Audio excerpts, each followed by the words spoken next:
Hey guys, welcome to another No Commentary where I do an intro, an outro, and leave you in the midtro. Now this time we're playing Symmetry, which is a horror game based on Creepypasta of the same name. Now I don't follow Creepypasta, I'm not hip to the webs and all the little lore and the horror things that are floating around on it, so this is going to be completely new to me, but I'm looking forward to it because I love horror stuff, I really do, especially if it's done right, and hopefully this will be done right. So enough talking, because if you're watching this, you're here for the no commentary part. So let's get in, press any key, don't mind if I D.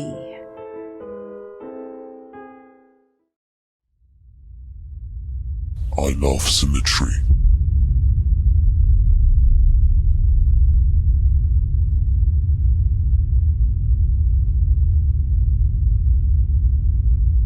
I'm not sure exactly why, but I've loved it since I was a kid.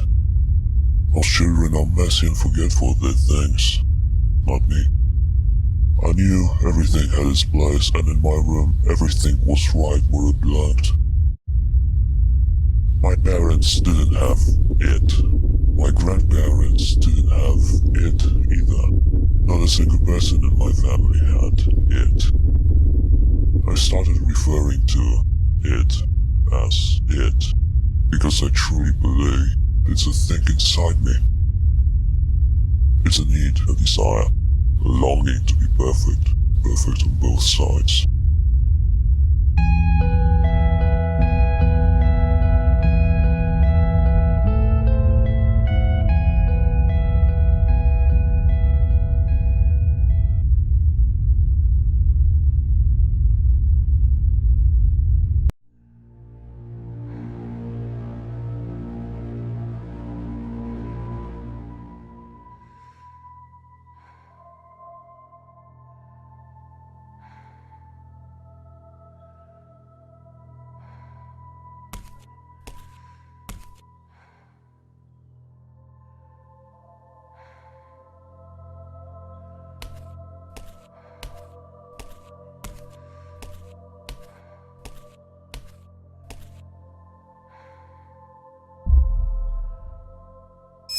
As an adult, I'm at a point where I can't live my life normally.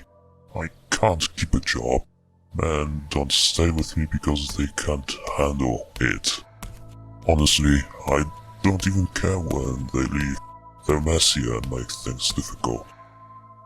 They roll over to my side of the bed instead of staying on their own.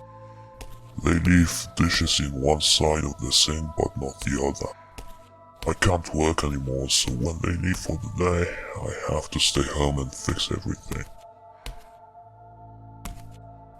It's a relief when they leave for good. That feeling never lasts though. Eventually it comes back and finds something else that needs fixing. You may be asking, why should I seek out relationships to begin with if I can't stand them? Well, it's hard for me to sleep in the middle of the bed all night without moving.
Other than the relationship problem, my life is pretty much in order. I say pretty much because there is one last issue that must be dealt with.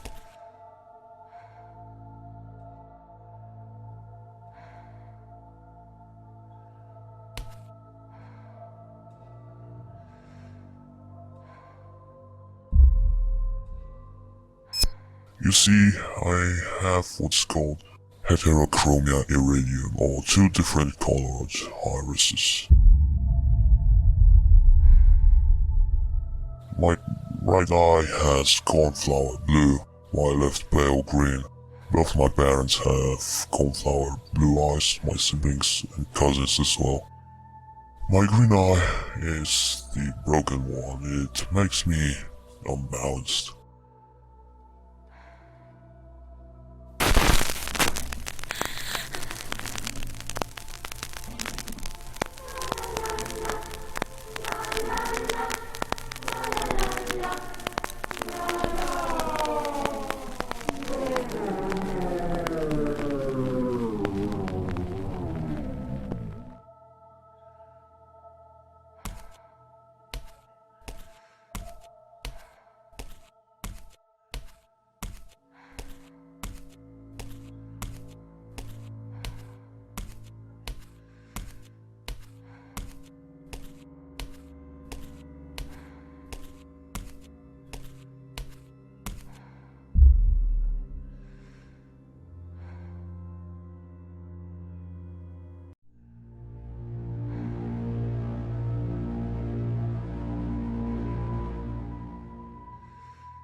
Every time I look at myself in the mirror, it stares right back at me. It's all I think about now. Everything is in its right place, except my green little mistake.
It didn't hurt at first when I dug the spoon under my eye.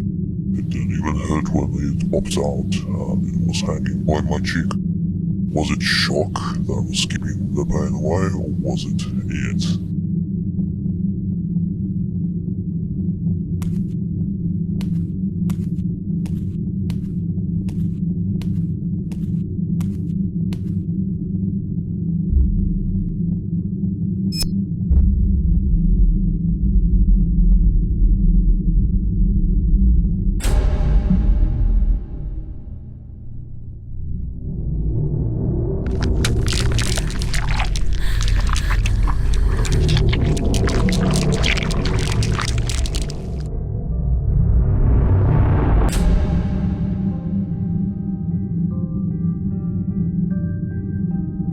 I snipped the optic nerve and blotted the warm fluids that were streaming down my face.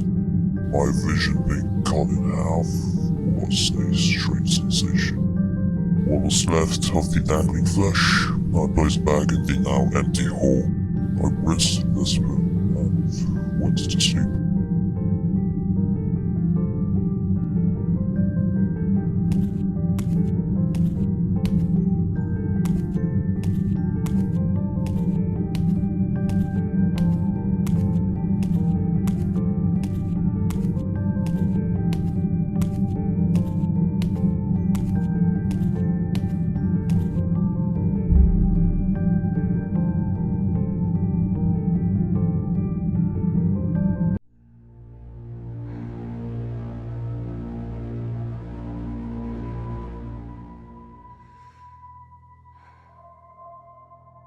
I woke up, happy. I slept better than I had in years. It was finally done. I was fixed. I got out of my bed. My body ached and my head was on fire. The light was blinding. And when I looked up to the mirror, my stomach turned.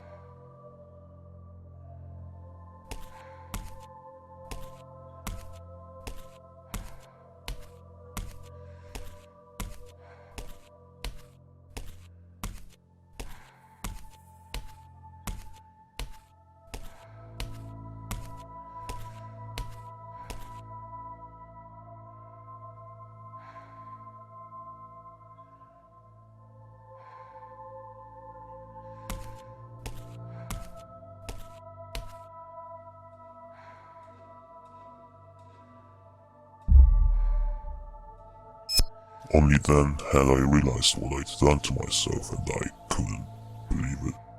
There was a hole in the left side of my face, but not the right. I was unbalanced again.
It was much harder digging out the second eye. My hands were shaking, but when I dug the spoon in, I missed several times, puncturing my pupil 3 times before I got it in the right place. Once the eye popped out, I reached for my scissors to finish the job. The blood from the previous night had dried on the blades, so the scissors didn't cut very well.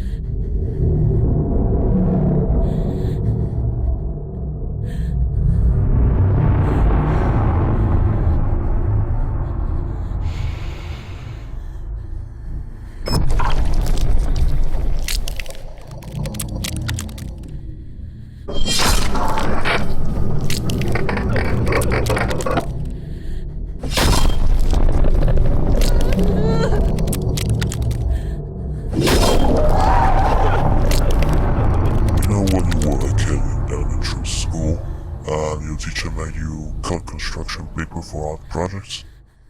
Did you ever try to cut too many pieces at once, but the scissors couldn't take it? That's what happened with my eye. The optic nerve was pinned between the 2 blades. It was stuck, and as I tried desperately and frantically to make it unstuck,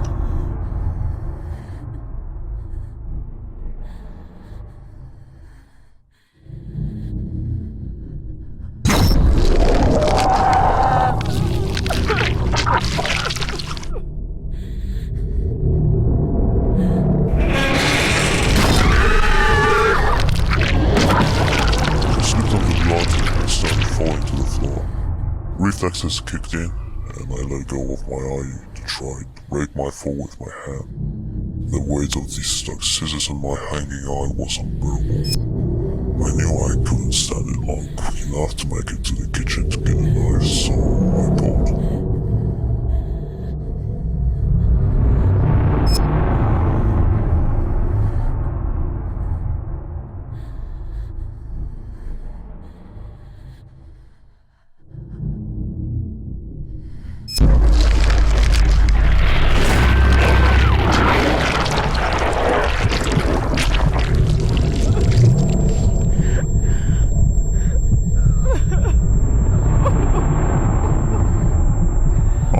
Straight out of my head. I felt the flesh tear from inside my skull. I felt it in red bands, pure liquids everywhere. I knew I was crying, but there was no telling the tears from the blood or the ocular fluid. When I heard the wet slap of bloody flesh against the tile floor, I knew I was done. I knew it was done. I could live my life now without having to see people's awful, messy, uneven lives. The relief washed over me, and I knew it would last this time. I had never felt this way before, never had this much hope.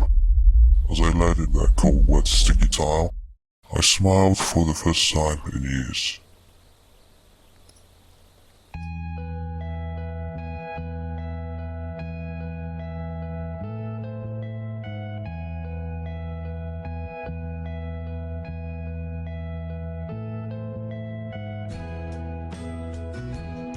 Wow, okay. Jeez. Ah, man. Let's just see if there's anything at the end of this. Oh, thanks for playing. Okay. Are you just gonna close? Or are you gonna go back to the menu? Or what are you gonna do? Okay, there we go. Okay, so, boy, that was Symmetry, and, wow, that was fantastic. That was absolutely fantastic. Now, I will say that when I first launched this, I saw like RG Crew or whatever come up on the screen, and I was like, why does that sound familiar to me? And I remembered that they're the same people who made NOMED, which was a horror game that I played on my channel. And while, you know, that style of game wasn't really kind of my thing, like the way that it was executed, what I loved about it was this unique kind of powerfully psychological way that these developers approach horror. You know, I always say that I'm so picky about horror games because I am. I just don't think that a lot of the people who are making like indie horror games really understand horror. I mean, they understand, you know, how to follow like, you know, the kind of usual tropes from horror games, like, oh, you know, you wake up in an isolated place and now you have to collect the things and hit the buttons and do whatever before the boogie boogie gets you. And I felt like RJ Crew, I keep saying RJ, but I felt like RG Crew, at least in NOMED, had, like their minds were in a different place, and where their minds are, and I'm saying they, I don't know how many people there are, I'm just assuming there's more than one because it says RG Crew.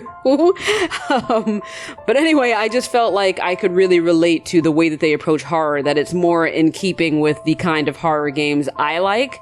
So I am not at all surprised, having remembered that they're the ones who made that, which by the way is not anything like this, except for how well done I think the psychological aspect of it is executed, and in this I think it's brilliant. NOMED had quite a few issues, but I feel like, you know, because it was their first foray into game development, that maybe they were just kind of testing the waters, and it was what it was. This was perfect.